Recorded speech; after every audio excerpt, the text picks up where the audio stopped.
Tengo el honor de presentarles al PhD doctor Luis Vázquez. Él es médico, especialista en medicina del trabajo, clínica ocupacional, seguridad e higiene industrial. Ya estamos con el streaming, ¿no? Formación y especializaciones en La Habana, Cuba.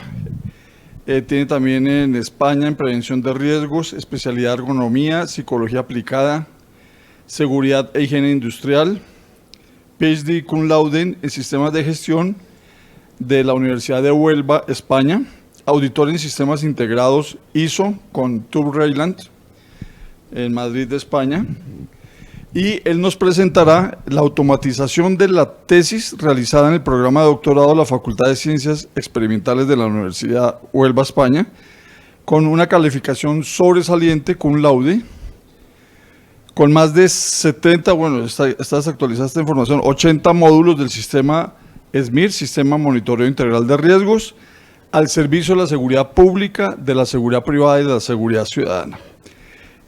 Tuve el honor de trabajar con él en la Universidad Internacional del Ecuador. Él ahora trabaja con un grupo de universidades españolas que están con fuerte presencia en Latinoamérica, y tengo el honor de presentarles. Él nos va a transmitir el sistema integrado de gestión. Gracias a ti, Jorge. Bien, buenas tardes. Muchas gracias, Sicurit, por la invitación. Para mí es un honor y un placer estar de nuevo en Bogotá a los años, realmente después de la pandemia. Para un ecuatoriano siempre será placentero estar en estas tierras. Consideramos que si hay un país que se parece al nuestro es precisamente Colombia, tanto geográficamente como históricamente, y los lazos que se han venido manteniendo durante tantos años.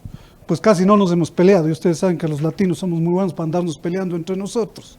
Entonces eso no ha ocurrido con ustedes.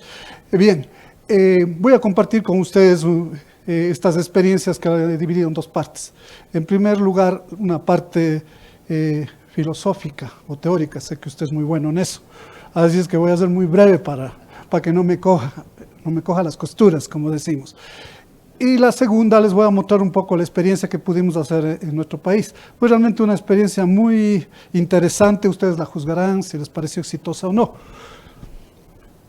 Bien, vengo representando a tres instituciones. En primer lugar, al IMF, que es una institución que les voy a comentar, es una nueva forma de hacer educación, es una empresa, ya no es una universidad. Y también con la Universidad de los Hemisferios, que es una universidad del símil de la sabana de aquí, es del Opus, en la Sierra Ecuatoriana, y una Universidad San Gregorio en la costa. Las dos son privadas. ¿Por qué son privadas y por qué trabajamos con las privadas? Porque realmente hacer cosas con las instituciones del Estado es un poco difícil. ¿Por qué? Porque estamos sujetos a los vaivenes políticos, y eso es atentatorio contra la velocidad de los cambios a los que estamos. Bien, hemos dividido en cuatro partes del entorno actual: los cambios en los ejes, el entorno sociopolítico económico, la gestión integral de riesgos. Como ustedes ven, es muy importante que nosotros nos movamos y estemos de acuerdo y respondiendo a las exigencias que cada vez son más intensas y más rápidas. Esto del cambio, Heráclito, 500 años antes de Cristo, ya dijo: nada en la vida es permanente, lo único permanente es el cambio. Miren, Heráclito, 500 años antes. Entonces, ¿qué es lo que ha cambiado? La velocidad y la intensidad de los cambios. Estos grandes cambios, la biotecnología, vacunas, antibióticos, cultivos resistentes, y qué otras cosas más irán saliendo. La nanotecnología, aplicada a la electrónica, a la energía, a la medicina, la mecánica cuántica. Vean ustedes, aplicada a las finanzas. La gente todavía no lo está viendo y no entienden mucho de lo que es la cuántica. Eso le ve uno como ciencia ficción. La ciberseguridad, la movilidad, la ciberseguridad y las finanzas con la computación cuántica va a tener un aspecto revolucionario. Y si no lo conocemos, por ejemplo, ustedes ven todas las criptomonedas. Si no nos ponemos pilas, eso se van a llevar en peso. Lo que nos demorábamos en codificar Con eso lo hacemos en segundos. Se dice que el problema más difícil que aplicaríamos nosotros en una computadora, la más grande y la más sofisticada, que está en la actualidad en el Japón, nos demoraríamos unos 25 años. Con una computadora cuántica que ya le existe, la tiene IBM, la tiene Google y la tiene la Universidad de Shenzhen en la China, nos demoramos 200 segundos. ¿Qué les parece? Vean, ojo a eso, ¿no? La robótica aplicada a la industria. En Corea y en los países de la G7 se calcula que hay un robot por cada 100 trabajadores. Entonces, el enfoque que nosotros lo vamos a dar es un enfoque dentro de estos cambios. Clásicamente estos cambios se veían venir, ustedes saben, en la universidad. Hoy la universidad ya no es la que hace los cambios, hace la empresa privada. Otra de las cosas, de los paradigmas que se van a caer. Entonces, las grandes revoluciones, la tecnología aplicada, ya no es esa tecnología que era un poco, pues que vamos a hacer un acelerador de partículas como el que está en Francia. Algún día ha de servir, pero hoy por hoy no nos sirve. Ahora todo invento tiene que ser llevado inmediatamente a la práctica y a generar, como se diría, o diríamos en mi tierra, el kushki. De ahí viene una plataforma que se llama kushki precisamente, es decir, el dinero. Y como médico suena feo que diga eso, no. Pero díganme, ¿ustedes conocen un médico pobre de éxito? No, no es cierto. Entonces, y si es cirujano plástico, peor todavía. Ustedes saben que los colombianos son maestros, ¿no? En la cirugía plástica. Les digo eso porque mi carrera base fue esa. Entonces, si uno quería ser un buen cirujano plástico, ¿se venía a Colombia o se iba a Brasil? ¿Ustedes han visto en Colombia mujeres feas? No, tal vez maridos pobres. Pero mujeres feas no, no es cierto. La revolución de la economía con la globalidad. Hacer negocios con los chinos antes no se veía, ni se creía. Ahora si no hace negocios con los chinos, y a ustedes ya les va a venir. Nosotros ya pasó un presidente que nos trajo a los chinos porque ellos nos prestan. Ahora nos prestan todo lo que queremos, pero a los intereses del triple que presta el Banco Mundial. Los chinos, solo la cara. Recuerden, es una civilización de 3.000 años antes que las nuestras. Así que el chinito como tontito, eso es una utopía. Y dentro de esta revolución de la conectividad, la del transporte, ¿por qué creen ustedes que los chinos están construyendo la ruta de la seda? Que nace en Beijing y termina en Portugal. Y por si acaso se dañan los caminos, lo hacen por tierra y por mar. Y nosotros viendo, ¿no? Y por tren, por tierra. La comunicación, toditos estamos enlazados a eso. Y la red financiera. Nosotros nos preguntamos, ¿por qué fracasó el sueño de Bolívar? Yo no soy político, ¿no? Y no me gusta. ¿Pero por qué fracasó? Porque nosotros nos pusimos a pelear entre nosotros. Todo nos unía, mas sin embargo no estamos separados. Los europeos nada les une, encima se han matado entre ellos y vea, les une el euro. Eso debemos de aprender como una lección. Yo cuando vengo acá y cuando estuvimos hace unos 7, 8 años contigo, Jorge, estuvimos muy cerca de hacer algo con el gobierno en tiempo del ministro Garzón. ¿Y sabe por qué nos fue mal? Porque le dijimos que era gratis. Ese fue nuestro error. Debíamos haberle dicho que le vendíamos. Y no le vendíamos en pesos colombianos, sino en dólares americanos, nos hubiera ido muy bien. La gente cuando oye, dice que lo que es gratis, el precio es usted, y eso también es cierto, eso es muy cierto. Ustedes ven esa lámina, ustedes van a reconocer a sus caballeros de ahí, ¿no es cierto? Los del siglo XX, casi todos catedráticos, incluido Alan Turing. Miren,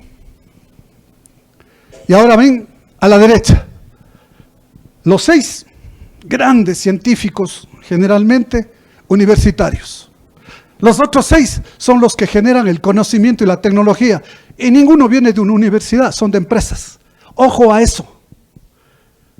Nosotros seguimos pensando que las universidades de esos grandes edificios, eso es historia. ¿Para qué les sirvió los grandes edificios? Ahora hemos descubierto que se puede saber igual o más con las tecnologías online. Miren hasta este chinito, Jack Mao, anda un poco desaparecido. Él tuvo un problema en China. Y generalmente ese problema tienen las grandes personas. ¿Usted quiere tener enemigos? Muy fácil, tenga éxito.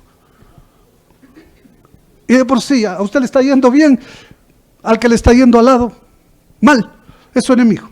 No necesita hacer más.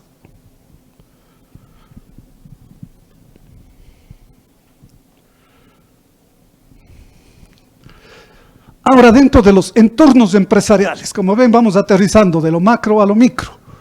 Ustedes ven la evolución. ¿Y por qué no decimos revolución? Porque la evolución es lo mismo, pero más lento. La evolución de la tecnología. No, la gente ahora quiere nuevos productos y nuevos servicios.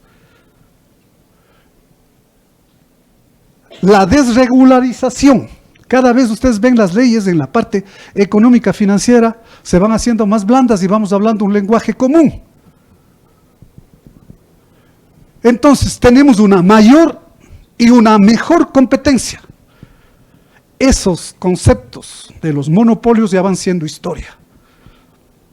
Y eso es lo que generalmente no nos preparan para una competencia, cuando la competencia siempre va a haber, querramos o no querramos. Miren, los chinitos se quedaron callados. El gran milagro chino se le debe a un señor llamado Deng Xiaoping. ¿Qué le sucedió a Mao Zedong? ¿Qué hizo él? 200,000 chinos se fueron a los mejores centros universitarios. Ese es el milagro chino.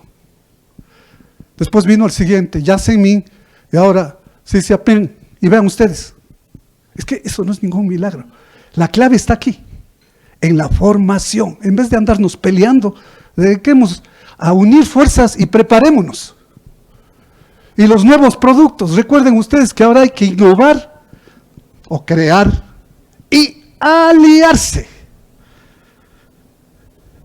Ustedes se pueden imaginar si los tres países que nos parecemos tanto nos hubiéramos juntado en vez de estarnos peleando, ¿cómo estaríamos? Somos diferentes, indudablemente. Los dedos son diferentes, pero hacen una mano. ¿Y cómo describió Bolívar en ese tiempo? Recordarán ustedes. Venezuela, mis cuarteles. Colombia, mis universidades. Ecuador, mis conventos. De Perú no les digo porque es un poquito fuerte. Pero eso él decía, ¿no? Que del todo, ustedes saben que él no era ningún pobrecito, ¿no? Y no tiene por qué serlo. ¿Por qué nosotros creemos que ser rico es malo? Porque la religión nos comienza diciendo, mi querido doctor, solo los pobres heredarán el reino del cielo. Y es más fácil que pase un camello por el ojo de una aguja que un rico entre el reino de los cielos. Jodidos entonces. Nos enseñan a ser desde el comienzo pobrecitos. Mentalidad. Les escuchaba a los conferencistas, a la doctora que me antecedió en la palabra, pues tengo un poquito más de 1 hora y media aquí, y es verdad lo que decía. Ustedes tienen 2 premios Nobel, nosotros ni uno. El uno bien ganado, el otro más o menos, pero lo tiene. A la hora del té, el dólar es dólar. Si todo está cambiando, el que cambia no siempre gana, pero el que no cambia casi siempre pierde. ¿Quién lo dijo eso? No lo sé, pero suena bonito. Este concepto, vean ustedes, es clave. Tenemos que pasar del concepto de local, de la tiendita de barrio, al concepto global. No tenemos que formar profesionales para que ejerzan en Bogotá, o que ejerzan en la costa atlántica. Tenemos que formar al menos siquiera para Colombia. Pero si es para Latinoamérica, mejor todavía. ¿Y cuáles son los 3 ejes sobre los que giran todo, inclusive nuestra propia vida? El eje político, el eje económico y el eje social. El eje político, muy importante, con las 3 P. Populismo, polarización y posverdad. Estamos viviendo eso. Y nos guste o no nos guste, tenemos que aprender el juego. Las inversiones más grandes que hacen los españoles están en Cuba, ¿verdad? Y el Cuba es un país difícil para invertir. Las crisis siempre son buenas, no hay que tenerlas miedo, hay que saberlas aprovechar. La posverdad, ustedes saben que un mentiroso sale y nos dice, el primero tiene que creer que la mentira es verdad y todos los demás vamos a creerle. Es muy cierto. Después, en lo económico, hay mayor producción, pero hay mayor inequidad. Ustedes ya empezaron a tener los problemas en Cali, recordarán, nosotros lo tuvimos. Tuvieron los peruanos y también los chilenos. Desgraciadamente eso no se ve que vaya a solucionarse en los próximos años. Pero ahora la inequidad va a estar dado por los que tengan conocimientos y los que no lo tengan. Los que no los tengan van a ser los descartables. Vean la importancia, porque el que tiene conocimiento, que es diferente a tener información. La información procesada se hace conocimiento. Y si usted toma una buena decisión, es inteligente. Y si no, está jodido. O sea, la inequidad va a haber.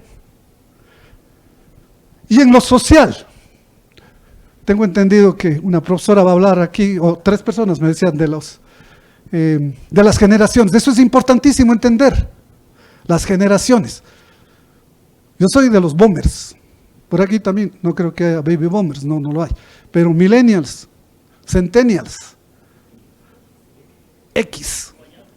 Y cada uno, este es el único siglo que están compartiendo tantas generaciones, porque ustedes saben que el pronóstico de vida, ¿cuánto era antes?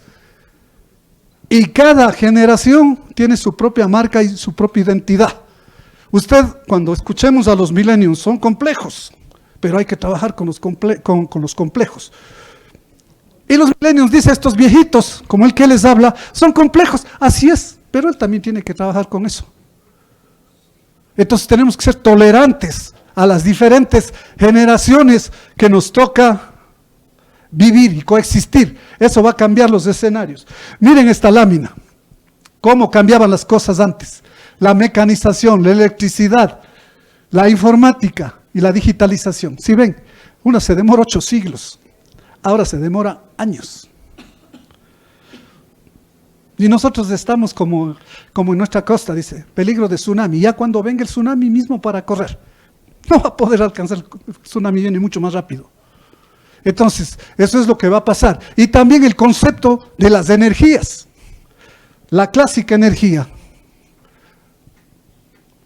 las no renovables o negras versus las renovables o verdes. Eso antes no nos importaba. Hoy, si no nos tomamos en cuenta eso, no nos vamos a poder acoplar a los cambios. Y vean ustedes en dónde está. El sinónimo de grandeza no es igual al sinónimo de poder. Walmart es muy grande, pero al lado de Apple económicamente no lo es. Y si vemos el poder, vean quién concentra la parte económica a nivel mundial. Europa y Estados Unidos el 60% del dinero. Los chinos el 18% y Rusia el 2%. Pero vean los rusos lo que están haciendo. Entonces nos pueden arrastrar quién sabe a qué. A nosotros nos ha pegado mucho porque nosotros exportamos básicamente $1.000 millones, exportamos nosotros a Rusia. En lo que es camarón, banano, flores y cacao.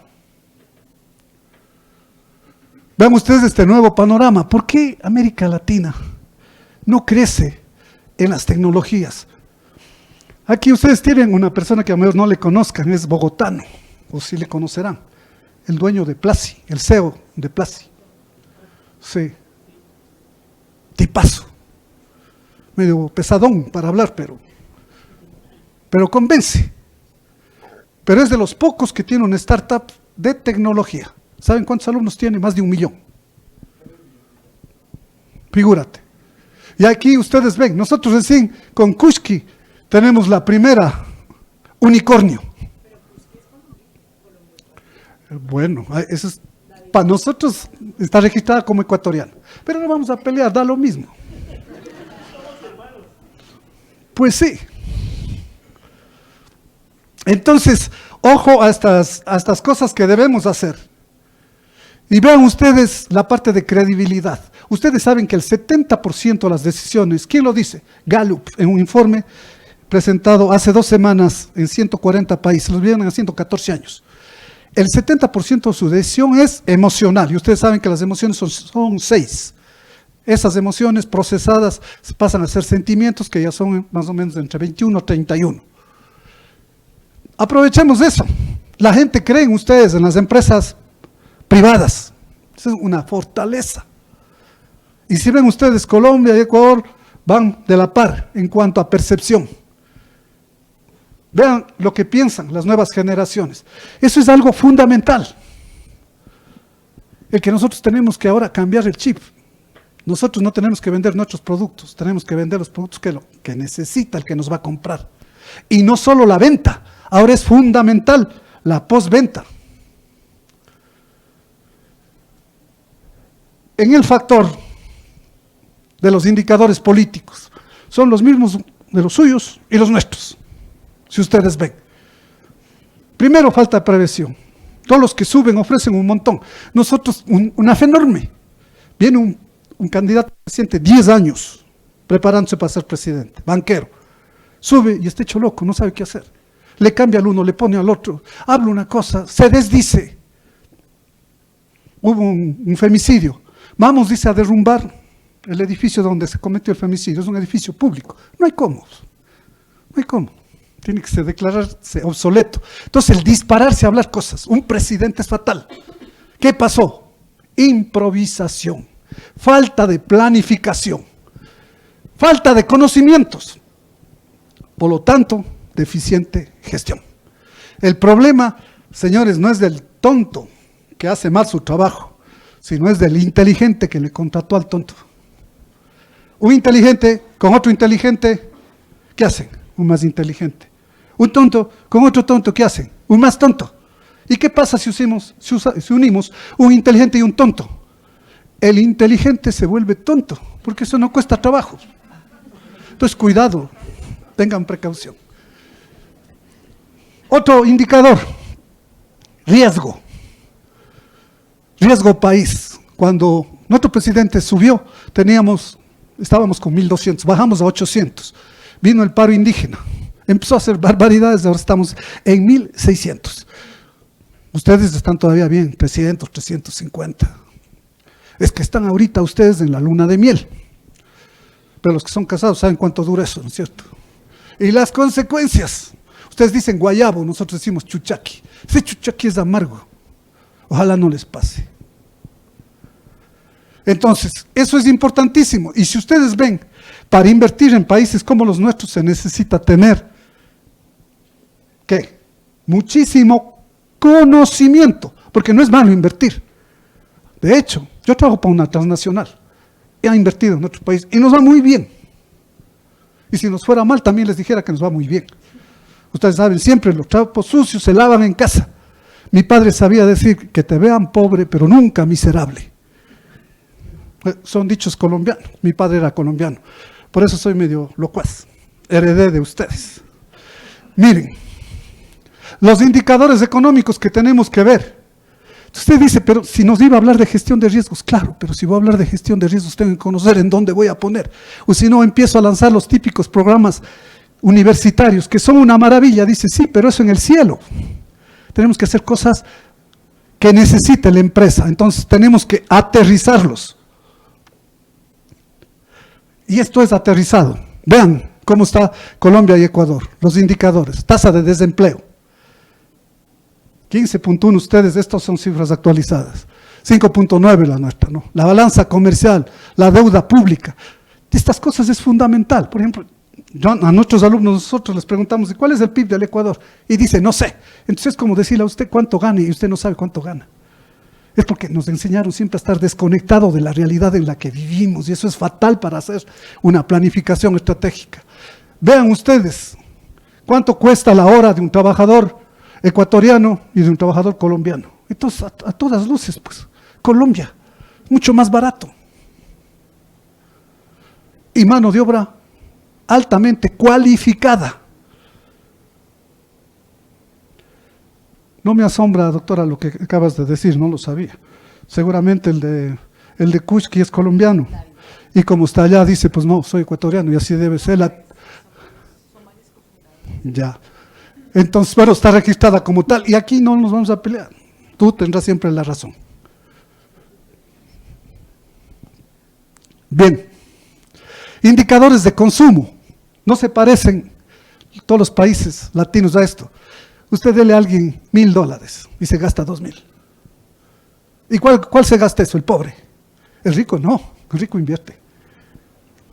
Ustedes saben las 5 frascos de los judíos, ¿no? Eso hay que aprenderlo. Y eso a nosotros nos enseñan en medicina. Cuando yo estudiaba, nunca me dijeron en una clase de economía de dónde saca el paciente el dinero para pagar sus remedios. Yo recetaba y allá.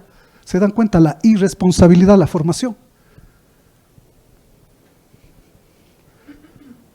Debemos de saber estos indicadores para ajustarlos. Otro indicador muy importante. Ustedes tienen los estratos, ¿no? Estratos 6, nosotros tenemos 5, pero se distribuyen igualito. ¿Cuál es el estrato que se está formando? A, B. C, positivo, poco. Vendría siendo ustedes el estrato 3, 4. Entonces todo eso ustedes deben de conocer para tomar buenas decisiones. Aterrizando un poco en la parte de seguridad, vean ustedes, ya les estamos empatando. ¿Sí ven? En tasa de homicidios, ya casi les estamos igualando. ¿Error de quién es? No, de la población, sí, porque elegimos un mal gobierno. Nuestra tasa de criminalidad es preocupante. Ecuador era una isla de paz, y como era isla de paz siempre pensamos que íbamos a seguir siendo isla. Y vean ustedes ahora los indicadores. No nos dimos cuenta que al abrir las fronteras, nosotros llamábamos un país sin fronteras, empezó a venir de todo. Antes teníamos una estructura de control, que eran las visas. Ecuador, usted va y entra y sale y hace lo que quiera. Y desgraciadamente la migración inicial, que fue fuerte de Colombia, nos trajo mucho beneficio, pero ahora no es precisamente de Colombia. Y vean lo que está pasando. Entonces, si ustedes ven a dónde quiero llegar, a que se debe de manejar de una manera integral. No se puede hacer un sistema para seguridad física, otro para calidad, otro vamos a hacer para ambiente. Eso no funciona. El primer sistema que construimos nosotros, yo lo hice en Cuba, porque me daban clases, uno me daba ingeniería de incendios, el otro me daba seguridad física, y yo no entendía. Entonces hice un cuadro sinóptico parecido al que cuando estudiábamos medicina, y le iba ubicando y veía que todo puede funcionar muy bien si usted encuentra el eje que empata. ¿Cuál es el eje que empata? Todas son preventivas, todas son transversales, y se puede manejar todo con una misma herramienta. Hay que bajar los costos lo más que se pueda y optimizar los recursos lo más que se pueda.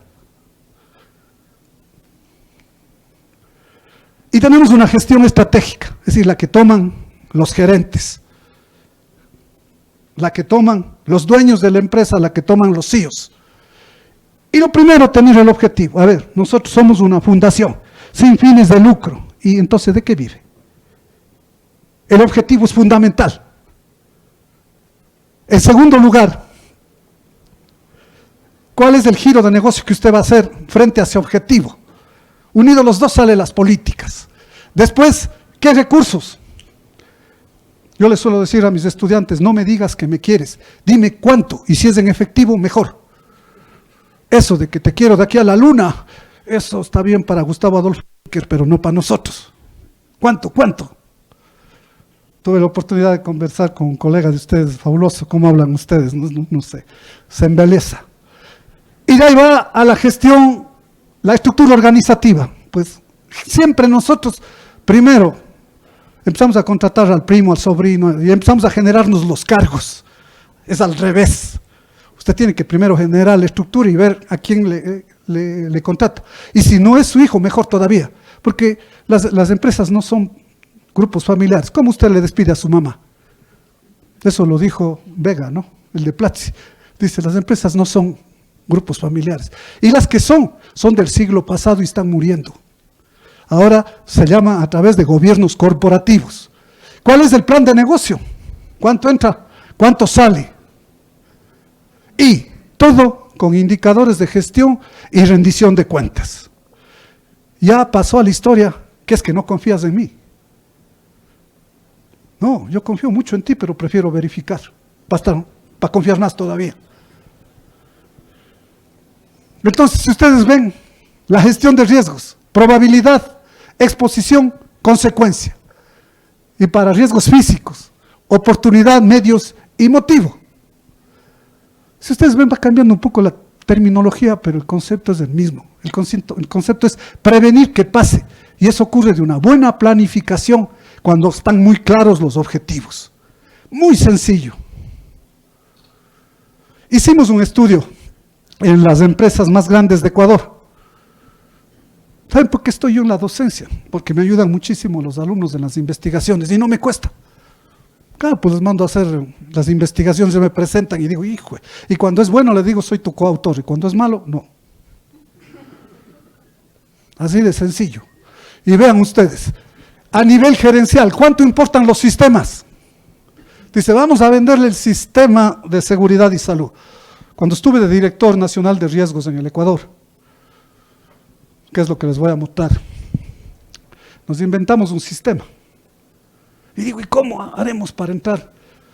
En ese tiempo el presidente era el Rafael Correa, y la persona que era mi jefe era el director de la Seguridad Social, es la institución más grande del Ecuador. Ahí está todo el dinero del país. Equivale a 10 ministerios juntos. Entonces dije, vamos a hacer algo gratis y que sea transparente.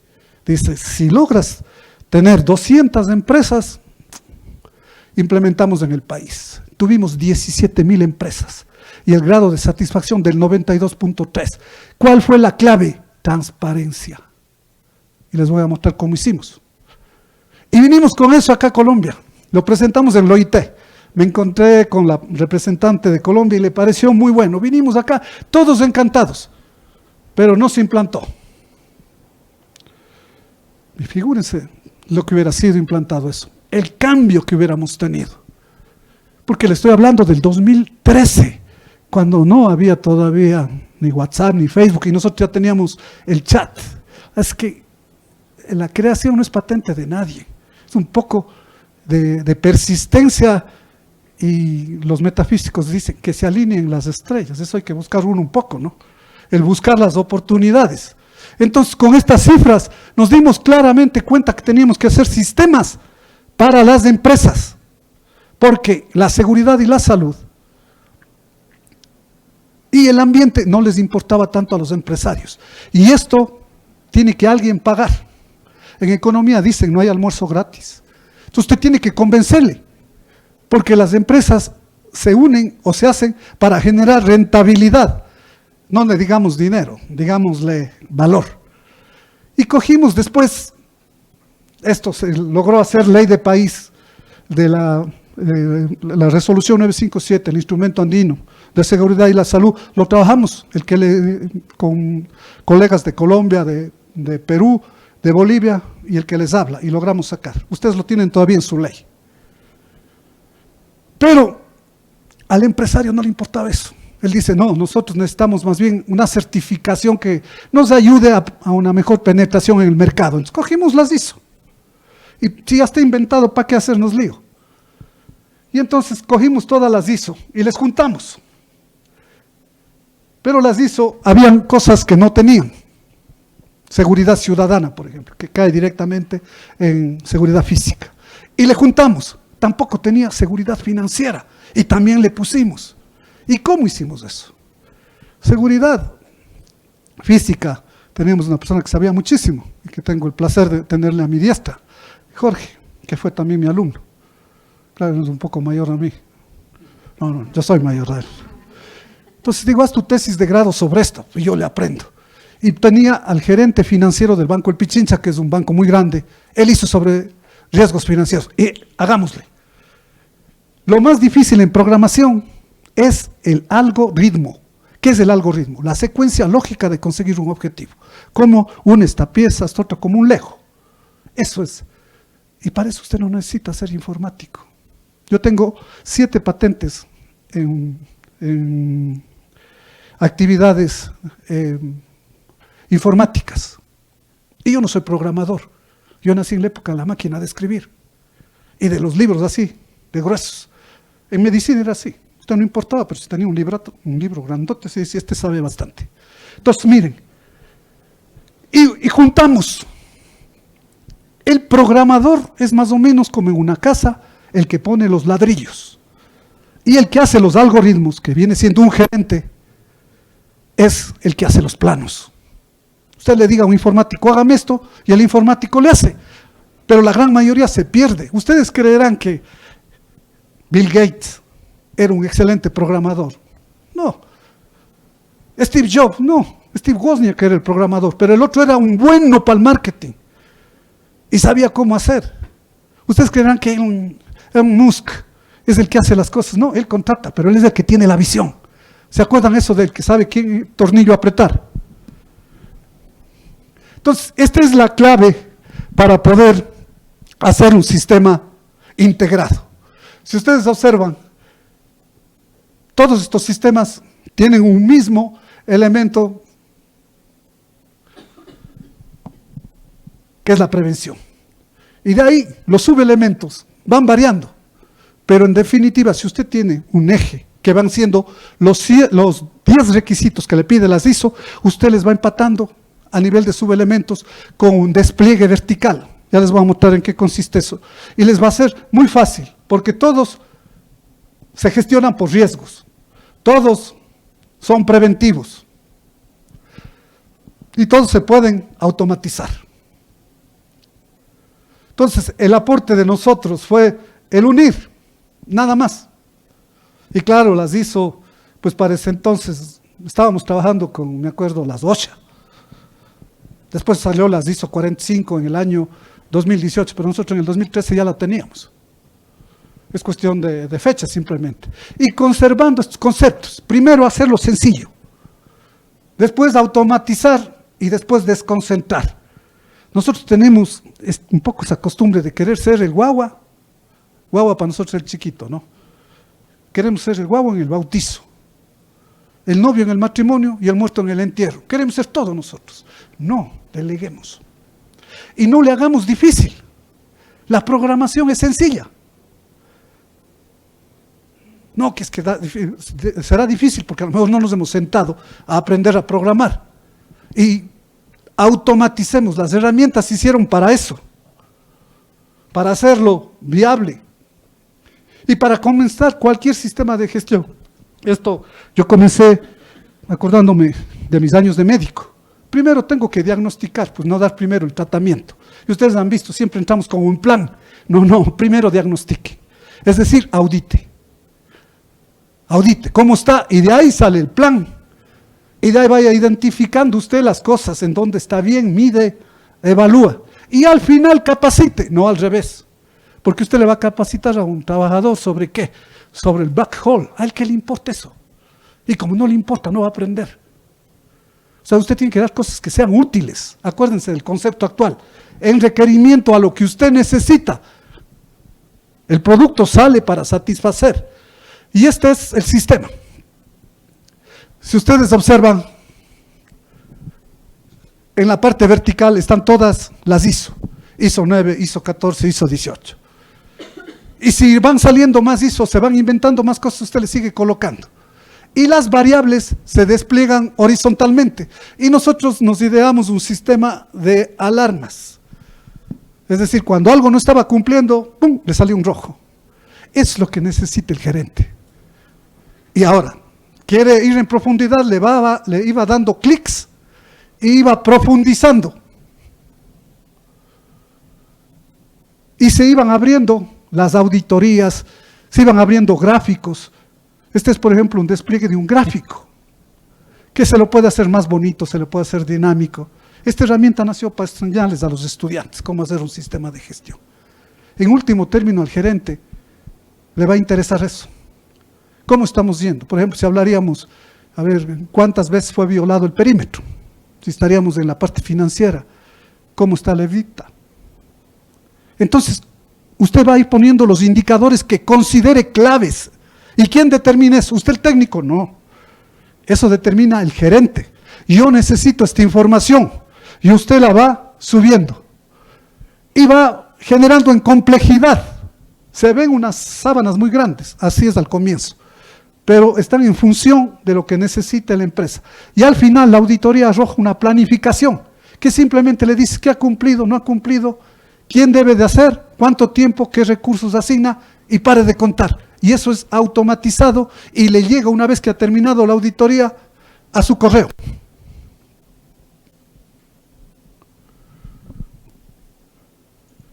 Este proyecto que nosotros le lanzamos, figúrense ustedes, 17,000 empresas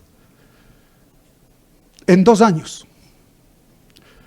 Y nos dimos con el primer diagnóstico que se ha hecho en Latinoamérica del estado de cumplimiento técnico de las empresas. Y las empresas, ellas decían, hemos cumplido el 24.7%. Y le salía de manera automática la planificación, decía usted tiene esto, está violando esta norma, tiene tanto tiempo para cumplir y no sancione. Estimule, usted va a mejorar la producción, va a mejorar su producto. Ustedes saben que un trabajador satisfecho, ¿en cuánto le beneficia a una empresa? Este era nuestro centro de mando. Compramos televisores Samsung, porque eran baratas. Y nos iban a visitar. Y decíamos, queremos saber de tal empresa. Un clic y teníamos. Y vean ustedes cómo pudimos hacer esto.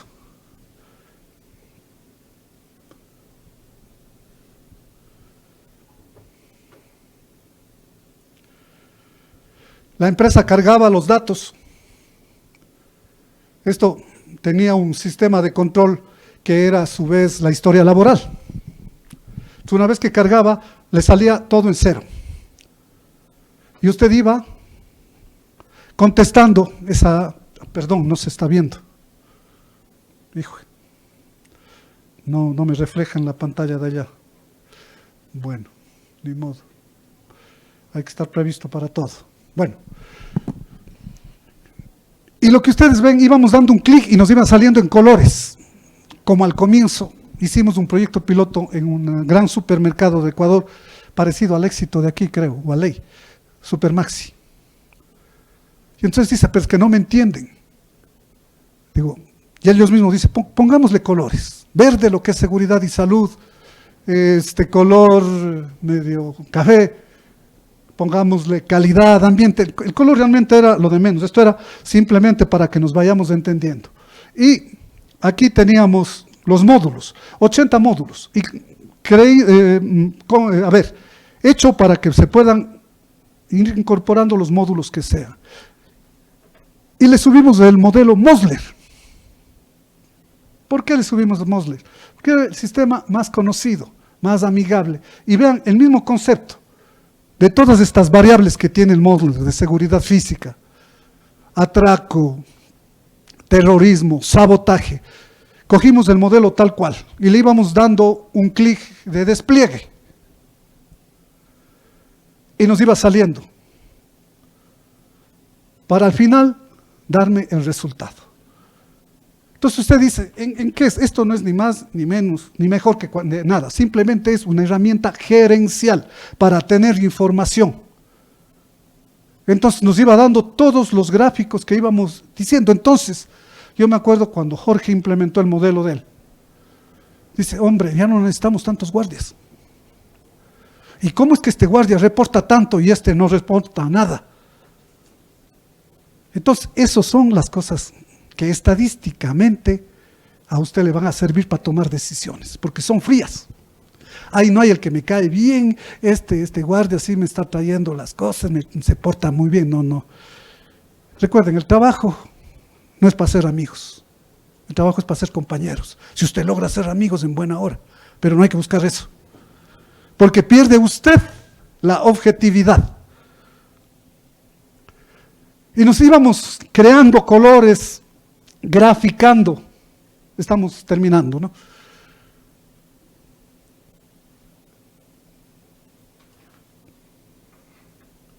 Y después vimos esto y una empresa de puertos. Dice, pueden automatizar el BASC. Les estoy hablando del 2013. Fíjense cuánto habremos avanzado desde el 2013 hasta ahora. Ahora ya lo hacemos todo totalmente más sencillo y en dispositivos móviles. Y esto tiene la ventaja de que al tener usted información analizada, miren, ustedes ponen, ahorita estamos en un problema muy grave en el Ecuador de la contaminación de los containers en los puertos. Dice, no, vamos a poner un dispositivo de escáner grande. Pues ellos entrarán por otro lado, no pasarán eso. O pueden poner inhibidores. Recuerden que así como ustedes generan ciencia y técnica, los delincuentes también. Ya no es el delincuente de atraco, de meter la mano en el bolsillo, el carterista. Ahora la delincuencia tiene altísimos niveles, contratan a gente espectacular. ¿Ustedes creen que el Chapo no contrató a un perito en hacer túneles o fue el que le hizo? Ni modo, contrató con el dinero que tienen, pueden tener las mentes más brillantes. Entonces, el problema tiene que escalarse, no a actividades puntuales. Que ustedes ven, la información sale de ahí, de llevar estos datos. De estos hay montón de softwares. El software en sí es como una guitarra. Ustedes me dan una guitarra a mí y pueden darme una maravilla de guitarra, va a ser una canción desastrosa. Pero si se le da a alguien que sabe tocar, una maravilla. Eso es lo que hay que buscar. Entonces, el concepto, como ustedes ven, es poner acá los requerimientos y acá las variables y adaptarnos a lo que nos pide las ISO. Con eso ganamos un montón de tiempo. La graficación, los resultados que nos van dando y podemos ir sacando figuras y al final llegamos a esto, a los informes. Dicen que si lo bueno es breve, es 2 veces bueno. Y llegan de manera automatizada el diagnóstico, el plan, los compromisos que se ha hecho. ¿Para qué? Para que la empresa se haga más grande, para que la empresa nos dé mejores condiciones. Le preguntaban a la doctora que cuál es la clave para que la gente no se vaya. Yo les digo lo que dice Gallup. Gallup dice que el trabajador lo que más valora de una empresa son 2 cosas. Primero, que sus criterios sean escuchados y segundo, que le den las herramientas de trabajo. Y yo pondría un tercero. No pongan a nadie como el único. Exclusividad con nadie. Y siempre, si hay alguien que le sustituya, esa será la garantía para que él se quede. Amenaza externa, une internamente. Muchas gracias.